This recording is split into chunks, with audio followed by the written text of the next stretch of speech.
My name is frankstranger.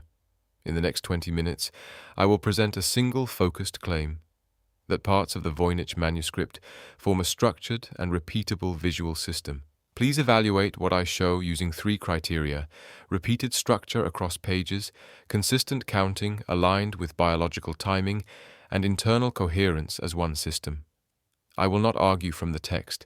I will argue from what the images themselves show, beginning with this diagram. We begin with the central diagram on Folio 85r.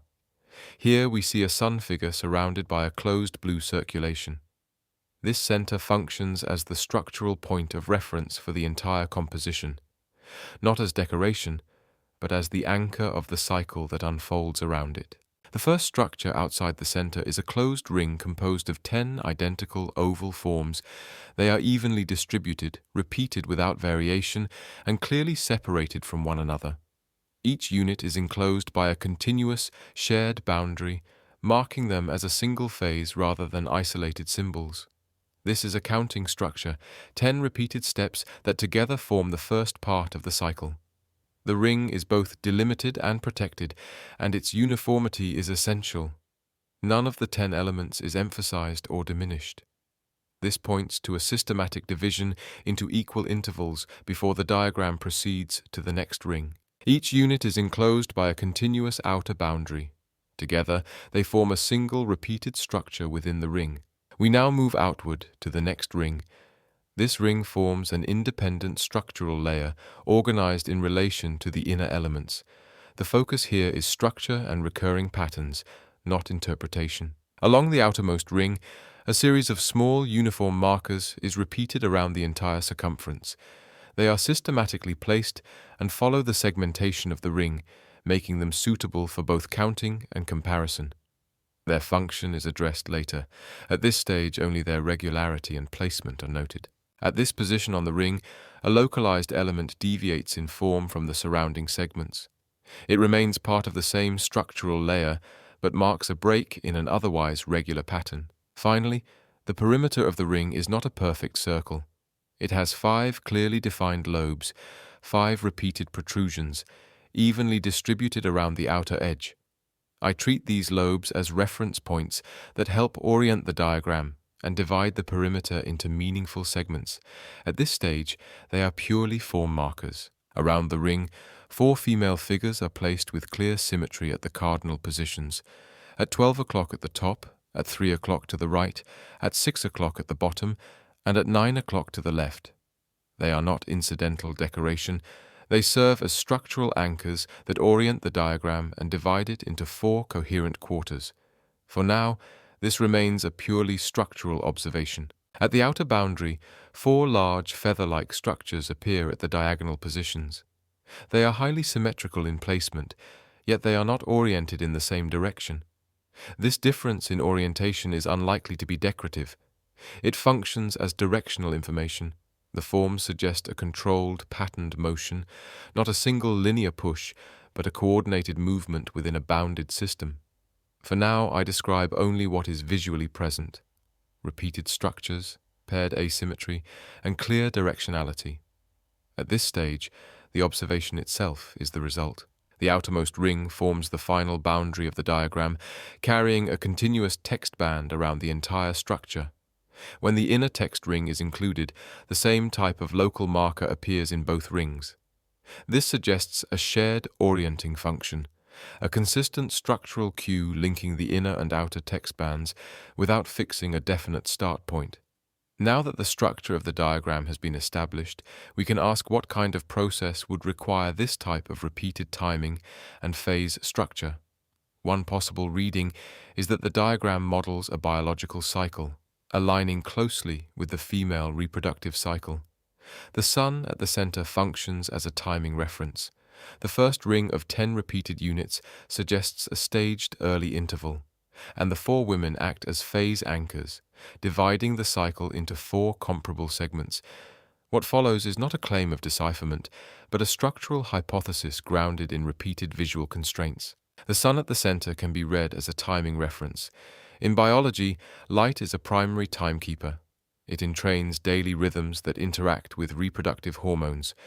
Against that reference, the first ring presents 10 equal repeated steps, a staged early interval before the cycle shifts. Now the diagram shifts from the first counted interval to a more concentrated phase. The 4 women we already saw around the ring now define the next structure of the cycle. Together they divide the system into 4 coordinated quarters, marking a transition from simple counting to phase organization. This is where the diagram becomes biologically specific in its timing. After the initial 10 repeated units, the next phase is no longer uniform. It is organized around 4 marked positions. In reproductive biology, the critical transition occurs in a narrow window, approximately days 11 through 14. This is the interval where hormonal signaling peaks and where ovulation is prepared and triggered. I propose that the 4 women are not illustrations of individuals, but phase markers within that window. They stabilize orientation, they segment the ring into comparable parts, and they indicate that the diagram is structured around a timed progression, not a random arrangement of symbols. What matters here is constraint. 4 anchors, fixed positions, within the most decisive interval of the cycle. At 12 o'clock, the first female figure is marked by a clear gesture. She points forward along the ring. This is not incidental decoration. It functions as directional information, indicating transition to the next phase. I treat this position as the opening of the decisive window, day 11. At this stage, the cycle shifts from early uniform development into preparation. Hormonal activity increases, follicular maturation accelerates, and estrogen rises sharply in the pre-ovulatory phase. This is the first anchor, the entry point into the critical interval where the diagram becomes phase-driven rather than uniform. We now arrive at the position at 3 o'clock in the diagram.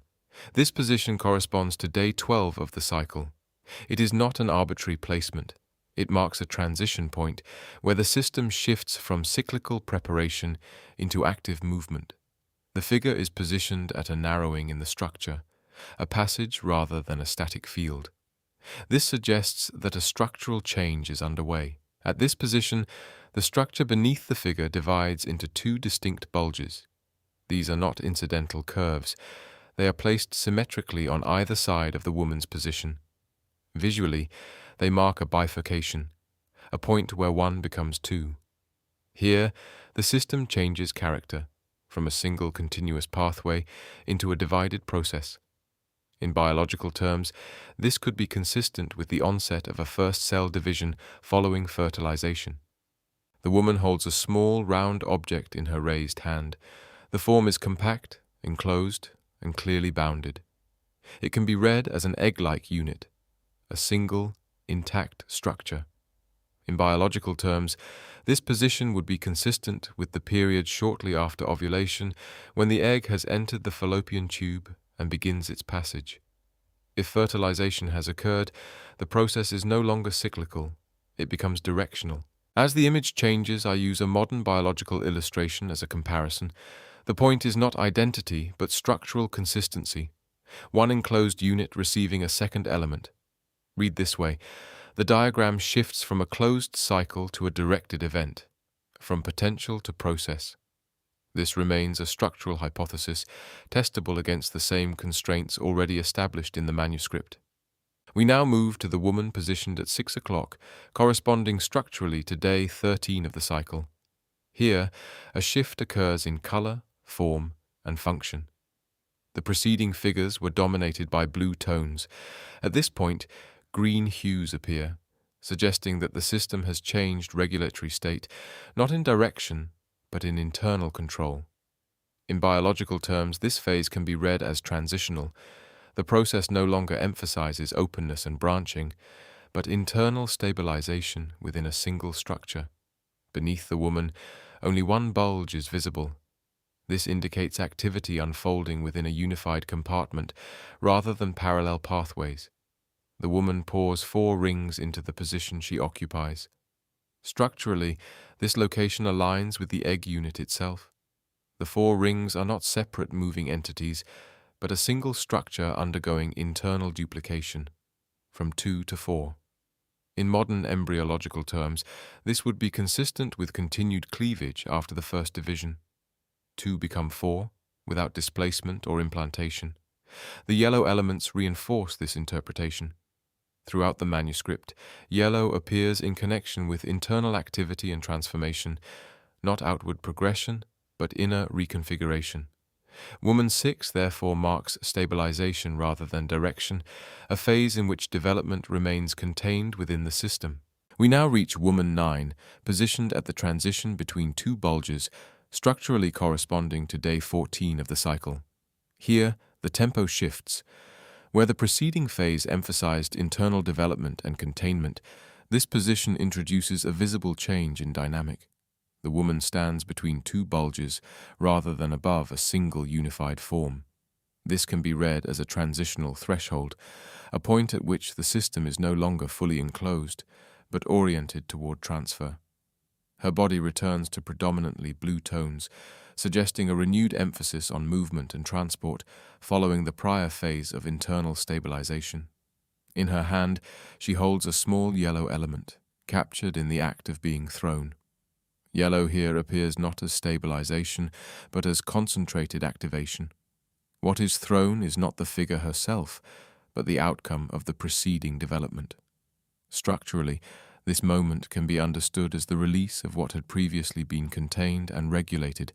The gesture marks the first explicit instance in the sequence in which something departs from its position and moves outward with direction, not as gradual flow, but as release. Structurally, this position can be read as a transition from the tubular system toward the uterine space. In biological analogy, it is consistent with ovulation and transfer, a phase in which what has developed internally is no longer retained within its original regulatory context, but released and oriented toward implantation. Woman 9 therefore marks not growth, but transition. The system shifts from containment to outward direction. The trajectory is no longer circular, but forward-oriented. Here, the same ring appears as an isolated core structure, the form it takes when considered as a single, coherent unit. Viewed independently, its internal organization becomes clearer, allowing the structural logic of the system to be examined without surrounding movement. When the form appears irregular, with protrusions, this can be understood as the result of overlaid function, multiple structural layers presented within the same figure at the same time. The protrusions are therefore better read, not as distortions of the form, but as indicators of concurrent activity within the system. Here, the two readings are brought together, the core structure shown in isolation and the functional layers overlaid. In this combined view, the figure can be read as containing three distinct functions: an outer structural boundary, overlaid markers, and an internal layer indicated within the form itself. These functions coexist within the same image, even though they will be examined separately as the analysis proceeds. Let us now take a step back and consider the structure from a different perspective. When the isolated ring from the manuscript is placed alongside a modern representation of a biological unit, a structural parallel becomes visible. This is not a claim of identity in every detail, but a comparison based on shared functional organization. The outer ring functions as a boundary, a regulating enclosure that protects and defines the internal space. Within this boundary, an inner layer can be observed, marked by a rhythmic sequence of points that suggest internal organization and activity.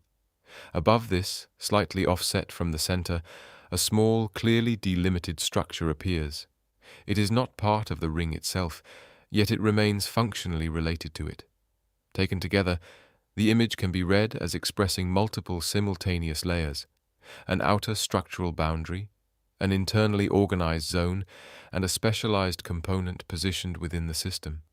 The key point is not resemblance, but structural logic. Both images can be understood as organizing boundaries, internal differentiation, and specialized functions within a coherent whole. They articulate a similar organizing principle through different visual languages, one medieval, compact, and overlaid, the other modern, analytical, and explicitly separated. In both cases, meaning arises from the interaction between boundary, internal structure, and specialized function within a single system. Let us begin by looking again at the feather-like forms in isolation. What matters here is not their decorative appearance, but their orientation. Each structure is curved and layered, and the indicated direction implies motion that is rotational rather than linear. Importantly, the forms do not all turn in the same direction. They are mirrored and counter-oriented. This can be read as indicating that their function is not uniform propulsion, but regulation through controlled rotation. Even at this stage, the structure points toward coordinated motion rather than random activity. When these structures are viewed in relation to the surrounding band, a coherent structural reading emerges. They do not appear as independent elements, but as components linked to a central coordinating zone. The band can be understood as a coupling structure, synchronizing the rotational behavior of the individual forms. This suggests that we are not observing four separate motions, but a single integrated dynamic distributed across multiple interfaces. Finally, when these structures are shown in direct relation to the central form, their functional role becomes more apparent. They do not merely act around the core, they extend into the system itself. This can be read as indicating that their function is not external propulsion, but internal modulation of movement. By rotating in opposing directions, they appear capable of pulling, guiding, or stabilizing the core, depending on the state of the system. The differing orientations therefore suggest adaptation, not ambiguity. The motion is not fixed, but regulated.